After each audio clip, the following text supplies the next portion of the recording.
I'm Joanna Small, the Public Information Officer for the Commerce City Police Department. It's Tuesday, March 18th, and these are your one-day delayed weekend high or low lights, depending on how you look at it.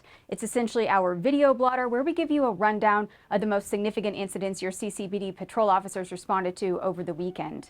But we do always like to start these off with a few fast facts. We answered 389 calls for service and made 131 traffic stops just on Saturday and Sunday. Now here are those highlights in chronological order. Overnight Friday, officers responded to the 15,200 block of East 120th Avenue for what originally came in as a check well beam. When they arrived, they found a driver passed out behind the wheel at a gas pump with the vehicle still running. Now, the driver had an alcoholic beverage still in his hand. Officers placed a tire deflation device under the vehicle in case the driver attempted to flee, then they woke him up.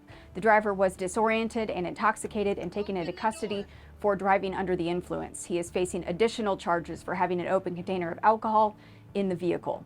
During that same shift, a proactive CCPD patrol officer conducted a traffic stop at I-270 in Vasquez. He quickly learned the driver had 2 warrants for his arrest, both out of Texas and one for felony assault with a deadly weapon. That driver was taken into custody on the warrants. Good work, patrol. Overnight Friday into Saturday, officers were called to the 11,400 block of River Oaks Lane for reports of multiple shots fired. When they arrived, witnesses reported seeing a man fire a gun into the air. A canvass of the neighborhood revealed surveillance footage that supported those witness reports, and officers recovered 8 shell casings on the sidewalk and the street. We are still investigating this case and attempting to identify a suspect. On Saturday, officers responded to a report of a very high-dollar vehicle trespass. A semi-truck trailer that had been parked in the 6900 block of East 50th Avenue since January for repairs was broken into.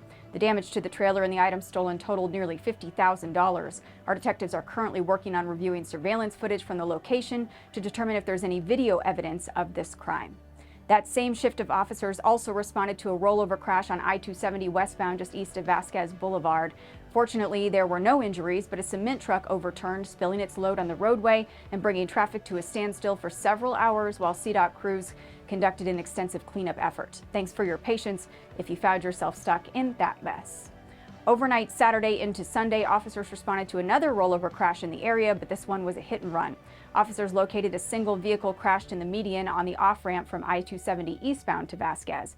It was unoccupied, and dispatch advised officers witnesses had seen an individual run from the scene following that incident. Multiple open containers were found inside the vehicle, which was impounded. This case is still open, and we are still investigating whether this vehicle was in fact stolen.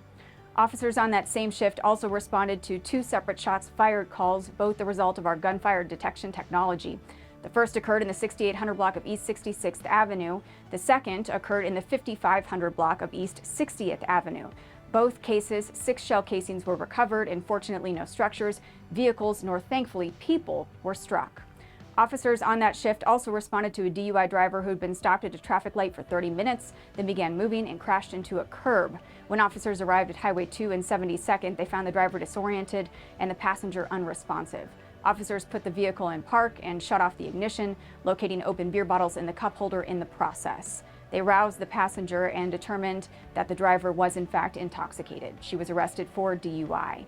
And finally, on Monday, officers responded to the 16,800 block of East 119th Avenue for a ready report. That's a report every drunk driver immediately. A citizen called 911 to report they followed a drunk driver who was trying to park her car in various different garages. She eventually did park, and officers made contact with the driver at the front door of one of the housing units. The driver denied having driven, but officers were able to pull surveillance footage from a nearby business that showed her passed out behind the wheel before the original reporting party wakes her up and eventually follows her home. She was also arrested for DUI.